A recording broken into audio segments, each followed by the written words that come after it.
जय हिंद। मेरे चैनल पे आपका स्वागत है। आज हम लोग बात करेंगे सीएए के बारे में। ये क्या है सीएए? मैं आपको बता दूं, इसका मतलब होता है नागरिकता संशोधन कानून। आज भारत सरकार द्वारा अपने प्रधानमंत्री श्री नरेंद्र मोदी के नेतृत्व में ये कानून लागू हुआ है और इसको हम लोग बखूबी समझते हुए संक्षेप में पूरी बात समझेंगे एकदम आसान भाषा में कि ये सीएए है क्या। और सबसे पहले मैं आप लोगों को ये बात बता दूं कि कहीं से भी ये मुस्लिम विरोधी नहीं है। पता नहीं क्यों मुस्लिम समुदाय इस कानून का विरोध कर रहे हैं। ये कहीं से भी मुस्लिम विरोधी नहीं है। अरे भाई, ये तो बांग्लादेश, पाकिस्तान और अफगानिस्तान के जितने भी गैर मुस्लिम समुदाय हैं, जो अल्पसंख्यक समुदाय हैं, बौद्ध, जैन, हिंदू, सिख, ईसाई, पारसी, ईसाई, वो उन लोगों के लिए ये कानून लागू हुआ है। तो ये कहीं से भी मुस्लिम समुदाय के लिए खराब चीज नहीं है। इसका बिना मतलब का कई लोग विरोध कर रहे हैं। इसका मुस्लिम समुदाय से कोई संबंध ही नहीं है। ये तो गैर मुस्लिम समुदाय के लिए है। अब आइए इसको हम लोग बहुत अच्छे से विस्तार से समझा जाए।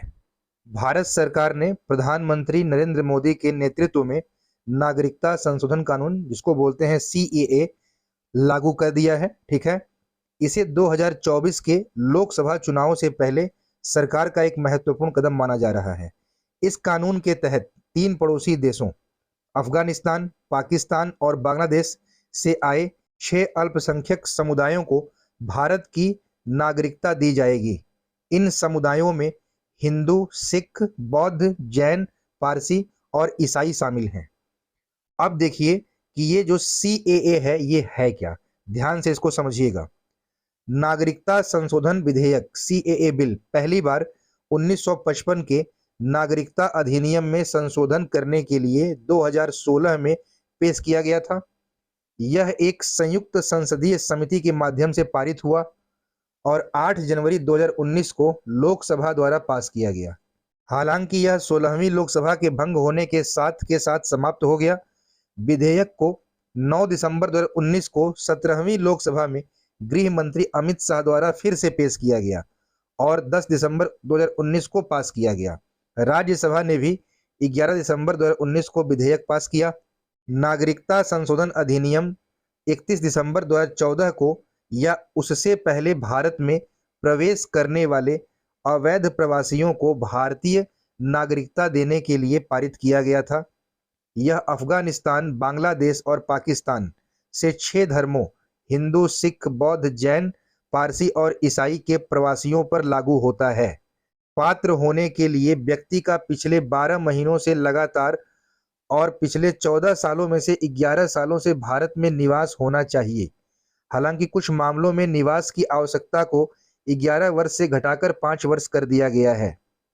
नागरिकता संशोधन विधेयक 2019 को संसद की मंजूरी मिल गई थी। अब देखिए सीएए का क्या मकसद है। नागरिकता संशोधन अधिनियम 2019 सीएए का उद्देश्य नागरिकता अधिनियम, पासपोर्ट अधिनियम और विदेशी अधिनियम में बदलाव करना है। यह बदलाव उन अवैध प्रवासियों के लिए नागरिकता प्राप्त करना आसान बनाता है जो तीन पड़ोसी देशों बांग्लादेश, पाकिस्तान और अफगानिस्तान के धार्मिक अल्पसंख्यक समुदायों से संबंधित हैं। अब देखिए कि सीएए की विशेषताएं क्या है। ठीक है। नागरिकता संशोधन अधिनियम 2019 सीएए का उद्देश्य भारत के पड़ोसी देशों से आए धार्मिक अल्पसंख्यकों को नागरिकता प्राप्त करना आसान बनाना है। और ये अधिनियम जो है, ये नागरिकता अधिनियम 1955 में संशोधन करता है। ठीक है। अब ये देखना है कि ये जो कानून है ये किन लोगों पर लागू होता है। तो ये कानून अभी आप देखिए, अफगानिस्तान, बांग्लादेश, पाकिस्तान से जो आए हिंदू, सिख, बौद्ध, जैन, पारसी, ईसाई हैं, उन धर्मों के उन अवैध प्रवासियों पर लागू होता है जिन्हें धार्मिक उत्पीड़न के कारण भारत में शरण लेने पर मजबूर होना पड़ा। ठीक है। यह उन लोगों को अवैध प्रवासन की कार्यवाही से बचाने के लिए बनाया गया है। अब देखिए कि इस कानून के तहत क्या बदलाव किए गए हैं। ठीक है। तो देशीयकरण की आवश्यकता। इन 6 धर्मों से संबंधित आवेदकों के लिए देशीयकरण की आवश्यकता को 11 वर्ष से घटाकर 5 वर्ष कर दिया गया है। दूसरा पॉइंट क्या है। नागरिकता के लिए कट ऑफ तारीख। नागरिकता के लिए जो कट ऑफ की तारीख है वो 31 दिसंबर 2014 है, जिसका मतलब है कि आवेदक को उस तारीख को या उससे पहले भारत में प्रवेश करना चाहिए था। ठीक है, अब बात है कि नागरिकता प्राप्त करने पर क्या होगा। तो पॉइंट नंबर 1, ऐसे व्यक्तियों को भारत में उनके प्रवेश की तारीख से भारत का नागरिक माना जाएगा। नंबर 2, उनके अवैध प्रवास या नागरिकता के संबंध में उनके खिलाफ सभी कानूनी कार्यवाही बंद कर दी जाएंगी। अब बात आती है कि ओसीआई जो कार्ड धारक हैं उन पे क्या प्रभाव पड़ेगा। ठीक है, ओसीआई का मतलब होता है भारतीय विदेशी नागरिकता, मतलब दोनों जगह नागरिकता, जो भारतीय विदेश में रह रहे हैं वहां भी और यहाँ भी नागरिकता लिए हुए हैं।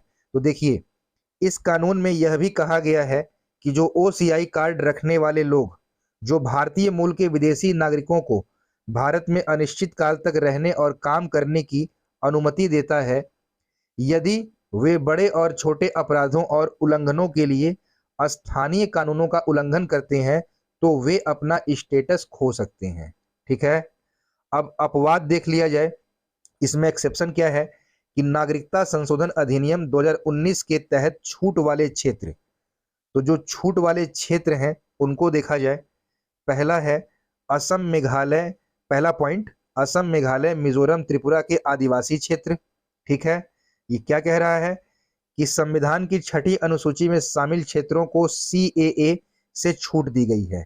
इन क्षेत्रों में कार्बी आंगलोंग असम में, गारो हिल्स मेघालय में, चकमा जिला मिजोरम में और त्रिपुरा जनजातीय क्षेत्र जिला शामिल है। Number 2 point, inner line permit ILP के तहत आने वाले क्षेत्र, बंगाल ईस्टर्न फ्रंटियर रेगुलेशन 1873 के तहत आईएलपी के तहत आने वाले क्षेत्रों को भी सीएए से छूट दी गई है। ठीक है, अब देखिए कि ये इन क्षेत्रों को जो छूट देने का कारण क्या है, तो ध्यान से देखिएगा। पॉइंट नंबर 1, इन क्षेत्रों में आदिवासी समुदायों का बड़ा हिस्सा रहता है जिनकी अपनी भाषा, संस्कृति और परंपराएं हैं। नंबर 2, सीएए को इन समुदायों के अधिकारों और पहचान को खतरे में डालने के रूप में देखा जा सकता है। नंबर 3, आईएलपी क्षेत्रों में बाहरी लोगों के प्रवेश को नियंत्रित करने के लिए पहले से ही कानून मौजूद है। तो ये था आपका सीएए अर्थात नागरिकता संशोधन कानून के बारे में संक्षेप में पूर्ण जानकारी, कि आप लोग अब आराम से समझ गए होंगे आसानी से कि ये पूरा मामला क्या है और ये कानून लागू हुआ है तो किसके लिए हुआ है और किस वर्ग को फायदा हुआ है। आपको वीडियो अच्छी लगेगी तो लाइक करिएगा, कमेंट करिएगा, अपने दोस्तों के जितने भी ग्रुप होंगे सब लोगों को फॉरवर्ड करिएगा। हम फिर मिलते हैं। Thank you so much.